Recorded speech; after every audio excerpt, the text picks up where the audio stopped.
You know your site is better. Your design's modern and your content is clear. But somehow, painfully slow, clunky websites keep outranking you. You follow every technical SEO best practice, yet Google keeps rewarding those slow, clunky websites. You've invested in developers, speed tools, and technical fixes, but still see zero impact on your rankings. And here's the kicker.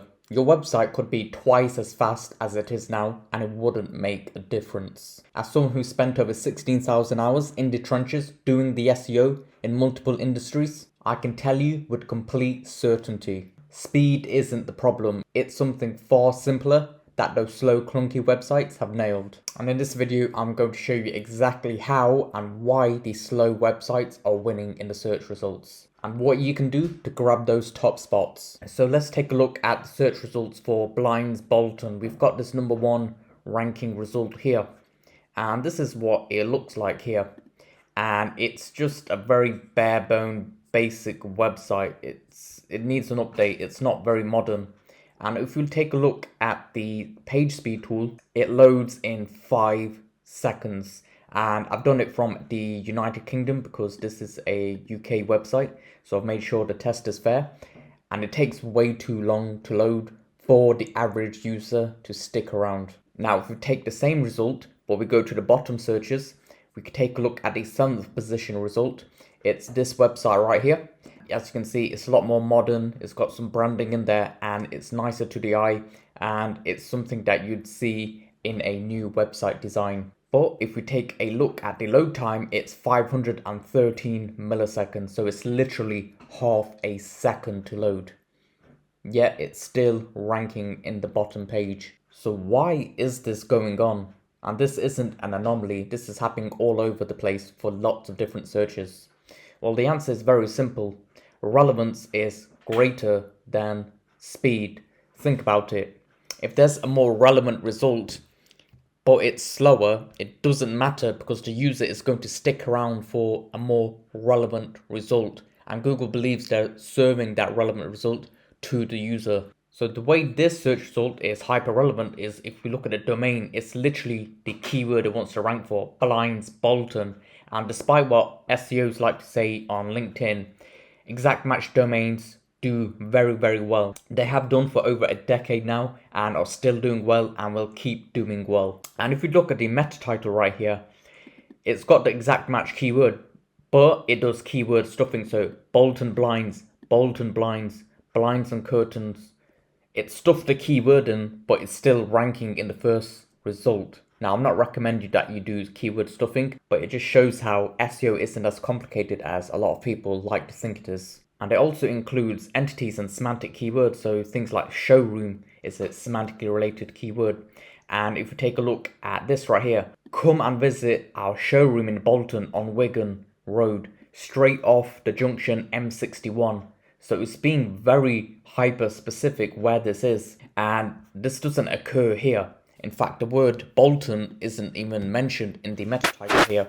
And if we take a look at the word Bolton on the page, it's mentioned once in the footer. And there's no semantic keywords really going on here, not a lot. And there's definitely not a load of entities on the page. After reading it, it's definitely not as relevant as this particular page here, despite the really fast, nice looking website. And then if we look at the pages related to blinds, there's 2, 4, 6, 8, 10, 12, 14, there's 15 pages related to blinds. And if we take a look here, click on this result, there's 4, 8, there's 8 results related to blinds. So it's got a great quantity and greater relevance quality when it comes to this particular topic. So what do you actually do about this? How do you tackle this? Well, what I want you to do is add 100 new manual pages related to your service / product / topic you want to rank for. So what you're going to do is step 1, make a list of as many service / category pages as you can. So let's just say, for example, you're trying to rank for Blinds Bolton. Well, go for the types of blinds. So duplex blinds, vertex blinds, roller blinds. You've got lots of different blinds. You're basically going to exhaust that list and create as many pages related to that service. Let's just say you're an e-commerce company and you're selling Dragon Ball action figures, right? And Dragon Ball is a TV show. Well, we've got lots of different characters. So Goku is the character, Frieza is the character, Vegeta is the character. So you can create different categories related to particular characters. It could be particular features of a product. So let's say it lights up. So LED Dragon Ball figures. And essentially you're going to exhaust as many categories as you can. Now, once you've done that, step 2, after you've exhausted that list, focus the rest of the remaining 100 pages on blog posts. So let's just say you've been able to create 50 pages related to your service or related to the products you sell. The rest of the 50, you're going to target long tail keywords and you're going to cover subtopics thoroughly and you're going to answer common customer questions. Now, if you don't know where to start regarding this, you don't know where to find topics and find low competition keywords that you can actually rank for, you need to watch this video. I beg you, forget keyword research, find conversation instead. It's going to completely change the game for you, I guarantee you that. Now, step 3 is you're going to add entities and semantic keywords. So an entity, it could be lots of different things. So according to this research paper, an entity could be a place, it could be a city, it could be a country, it could be a region, it could be a government. This is a case study, this is a research paper that's mentioned over 160 entities. And what you're going to do is use this Wikipedia tool. And the reason why this is important is because Google uses entities to understand a page. And you're going to use my tool right here. And essentially what you're going to do is go to Wikipedia and let's just say you're selling argan oil, okay? Argan oil. And you're going to copy and paste this into the tool here, put your target keyword, argan oil wholesale.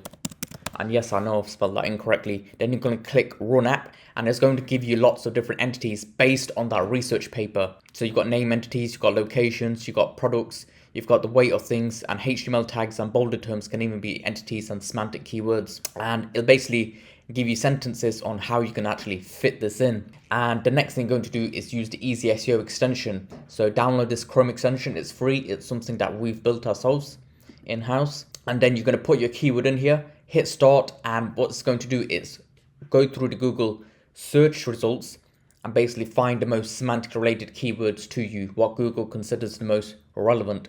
And basically you're going to copy the most relevant ones into your page. And if you want access to these tools, all you have to do is type in Success Tools and then you can click on this page and you'll have access to all my tools for free that we use for our clients. And you can also use industry specific glossaries. So let's just say blinds glossary. As you can see here, blinds terminology, a glossary, and you'll have lots of keywords here that you can also add in. Obviously make sure they're relevant and make sense. Step 4 is make sure you've got a high information gain score. And this is extremely important. If you're not doing this right now, information gain to rank on Google, if you're not using this strategy, you're going to have a very difficult time. You can do all the rest, right?